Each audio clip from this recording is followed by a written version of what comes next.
ओव्हीज kitchen या recipe चॅनलमध्ये तुमचे स्वागत आहे. तर आज आपण ना चक्क मिक्सरच्या भांड्यामध्ये कांदा आणि टोमॅटो टाकून अतिशय भन्नाट अशी रेसिपी करणार आहोत.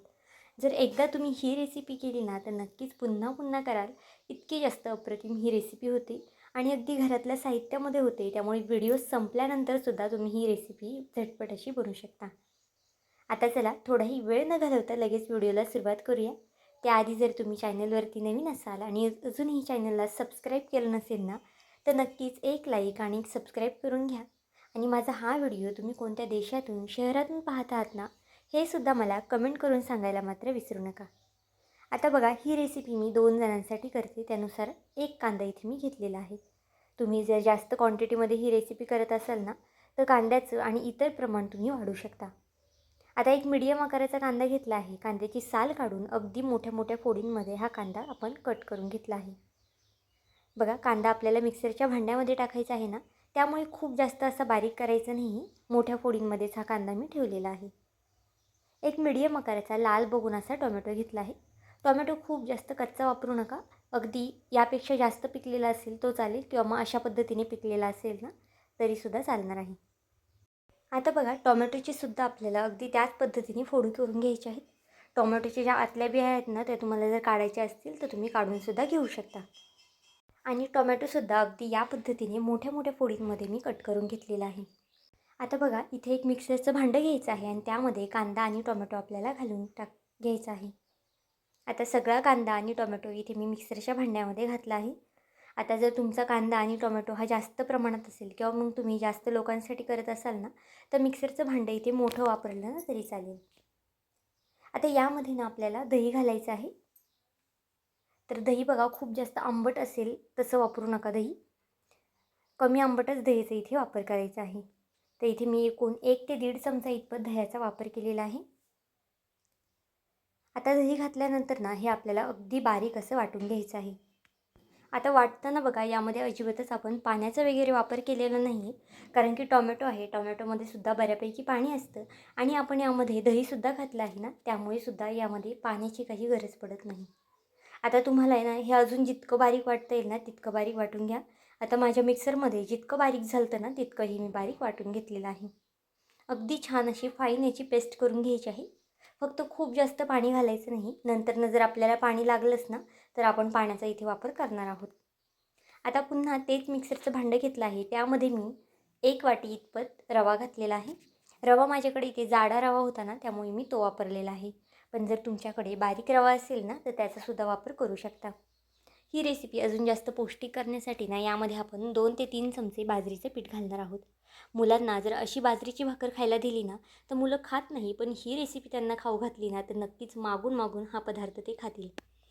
आता बघा 2 ते 3 चमचे बाजरीचे पीठ घातल्यानंतर यामध्ये पुन्हा पाणी घालून घेतलं आहे आणि हे छान असं फाईन असं वाटून घेतलेलं आहे. शक्यतो जर तुमच्याकडे बारीक रवा असेल ना तर नक्कीच बारीक रव्याचा वापर करा या रेसिपीला. पण माझ्याकडे इथे अवेलेबल नव्हता त्यामुळे मी जाड रवा घातला आहे. आणि रवा इथे आपण कोणताही भाजलेला वगैरे घातलेला नाही आहे. जो आपला नॉर्मल कच्चा रवा असतो ना तोच घातलेला आहे. आता अगदी बारीक असं वाटून झाल्यानंतर आपण जी कांदा आणि टोमॅटोची दह्याची प्युरी करून घेतली होती ना त्याच्यामध्ये हे घालून घ्यायचं आहे. पाहू शकता बॅटर इथे सुरुवातीला ना मला थोडंसं घट्ट वाटते त्यामुळे यामध्ये मी अजून पाणी घालणार आहे. तुम्हाला ज्या पद्धतीने बॅटर पातळ घट्ट ठेवायचं आहे ना त्यानुसार तुम्ही इथे पाण्याचं प्रमाण घालू शकता. पाहू शकता अगदी खूप जास्तसुद्धा पाणी घातलेलं नाही. लागेल असंच पाणी यामध्ये तुम्हाला थोडं थोडं करून घालायचं आहे.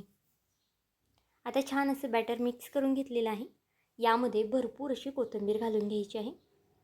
कोथिंबीरींना खूप छान अशी टेस्ट येते या पदार्थाला, त्यामुळे कोथिंबीर आवर्जून घाला. एका पळीमध्ये ना मी 1 पळी इतपत तेल घालून घेतलं आहे. त्यामध्ये जिरे, मोहरी आणि जे पांढरे तीळ असतात ना ते सुद्धा घातले आहेत आणि अगदी थोडेसे काळे तीळ घातलेले आहेत. तुम्ही फोडणी पात्र जर तुमच्याकडे असेल ना त्यामध्ये सुद्धा ही फोडणी देऊ शकता. अशा पद्धतीने फोडणी दिली ना की पदार्थाची जी चव आहे ना ती अजून जास्त वाढते. त्यामुळे नक्कीच अशा पद्धतीची फोडणी द्या, म्हणजे तुमचा पदार्थसुद्धा अगदी खमंग असा लागेल. आता फोडणी दिल्यानंतर ना अगदी छान असं हे ढवळून घ्यायचं आहे, व्यवस्थित असं मिक्स करून घ्यायचं आहे. आता यामध्ये ना चवीनुसार मीठ घालायचं आहे. पाहू शकता इथे चवीनुसार मीठ घालून झालेलं आहे आणि पुन्हा छान असे मिक्स करून घ्यायचं आहे. तुम्हाला जर हे बॅटर अजून थोडंसं घट्ट वगैरे वाटत असेल ना त्यामध्ये अजून थोडंसं तुम्ही पाणी घातलं ना तरी चालेल. यामध्ये अगदी चिमूटभर मी इनो घातला आहे. तुमच्याकडे जर खायचा सोडा असेल ना तर तो घातला तरी चालेल. आता इथे ना लिंबू फ्लेवरचा इनो होता. तुमच्याकडे कोणत्याही फ्लेवरचा असेल ना तरीसुद्धा चालणार आहे. इनो खूप जास्त घालायचा नाही. पाहू शकता अगदी चिमूटभर इनो मी इथे वापरलेला आहे. इनो घातल्यानंतर त्यावरती अगदी थोडंसं पाणी घालायचं आहे, म्हणजे इनो छान ॲक्टिवेट होतो आणि पुन्हा छान असं मिक्स करून घ्यायचं आहे. इथे बघा बॅटर आपलं अगदी परफेक्ट असं तयार झालेलं आहे. खूप जास्त पातळसुद्धा नाही आणि खूप जास्त घट्टसुद्धा नाही. आता एका पॅनला थोडंसं तेल लावून घ्यायचं आहे. पॅन किंवा तव्याचा कोणताही वापर केला ना तरीसुद्धा चालेल. कारण की ना इथे आपण छान असे डोसे करणार आहोत. जर तुम्हाला याची इडली किंवा आप्पे करायचे असतील ना तर पाणी यामध्ये बॅटरमध्ये घालू नका आणि थोडंसं घट्टसर बॅटर ठेवा. अगदी खमंग अशी इडलीसुद्धा होते आणि आप्पेसुद्धा अगदी छान होतात. पण इथे ना मी अगदी छान असे डोसे करणार आहोत. हे डोसेसुद्धा ना खायला खूप जास्त छान लागतात, पौष्टिकसुद्धा आहे. यामध्ये जर तुम्ही अजून पालक वगैरे जर कट करून घातली ना तर अजून जास्त हे डोसे पौष्टिक होतील. आता अगदी 2 चमचे इतपत बॅटर मी घालून घेतलं आहे आणि अगदी थोडंसं पसरून घेतलेलं आहे. तुम्हाला जर हे डोसे ना कुरकुरीत करायचे असतील ना तर तुम्ही अगदी पातळसुद्धा पसरू शकता.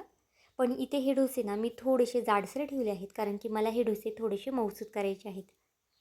बघा 1 ते 2 मिनटासाठी फक्त झाकण ठेवलं होतं. वरची जी साईड आहे ना ती पूर्ण छान अशी सुकलेली आहे. आता हा डोसा ना आपल्याला पलटी करून घ्यायचा आहे. अजिबातच खाली चिटकत वगैरे नाही, अगदी सहज पद्धतीने निघला जातो. आता याला वरून तेल, तूप किंवा बटर वगैरे सुद्धा तुम्ही लावू शकता. मी इथे थोडंसं अगदी तेल लावलेलं आहे. तेल लावून झाल्यानंतर एक साईड पलटी करून घेऊया. इथे बघा खालच्या साईडने अगदी छान अशी जाळी पडलेली आहे डोश्याला आणि अगदी रंगसुद्धा खूप छान आलेला आहे. मुलांना कधी-कधी डोसे खाऊशी वाटतात, मग त्यासाठी आपण डाळ तांदूळ भिजत घालायला खूप वेळ लागतो किंवा त्या पदार्थाची खूप मोठी प्रोसेससुद्धा असते. नक्कीच तुम्ही अशा पद्धतीचे त्यांना इन्स्टंट डोसे बनवून देऊ शकता आणि हे डोसे ना अगदी पौष्टिकसुद्धा आहेत, त्यामुळे ते सुद्धा अगदी आवडीने खातील. आता दोन्ही साईड मी छान अशी भाजून घेतली आहे. तुम्हाला हवं असेल ना तर तुम्ही एक साईडच खालची भाजून घेतली ना तरी चालेल. आता एक डोसा काढून घेऊया. अशाच पद्धतीने आता दुसरासुद्धा डोसा मी करून घेणार आहे. अगदी झटपट हे डोसे तयार होतात. तुम्हाला जर सकाळच्या घाईगडबडीच्या नाश्त्यासाठी जर करायचे असतील ना तर तुम्ही हे बॅटर ना संध्याकाळचं बनवून ठेवू शकता आणि सकाळचं गरमागरम डोसे करून घेऊ शकता. फक्त जो आपण इनो किंवा सोडा घालणार आहोत ना तो सकाळ तुम्ही घाला, ज्यावेळेस तुम्हाला डोसे करायचे आहेत त्यावेळेस.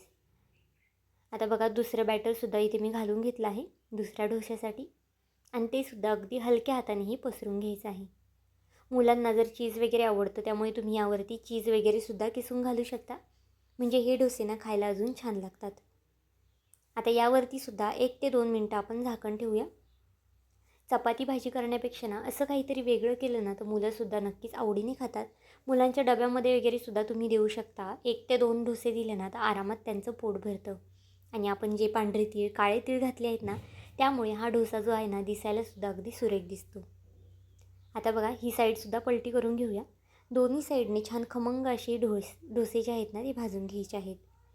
अगदी छान खरपूस आणि गोल्डन असा रंग आलेला आहे. गॅस अगदी मिडियम ठेवायचा आहे. खूप जास्त फास्ट गॅसवरती सुद्धा हे डोसे आपल्याला करायचे नाहीत. मिडियम गॅसवरतीच अगदी खरपूस असे होऊन द्यायचे आहेत. आता बघा ही साईडसुद्धा छान अशी भाजून घेतली आहे. तुम्ही जर इथपर्यंत व्हिडिओ पाहिला आहे ना आणि थोडा जरी आवडला असेल ना तर नक्कीच व्हिडिओला एक लाईक आणि एक सबस्क्राईब करून घ्या. आणि माझा हा व्हिडिओ तुम्ही कोणत्या देशातून शहरातून पाहत आहात ना हे सुद्धा मला कमेंट करून सांगायला मात्र विसरू नका.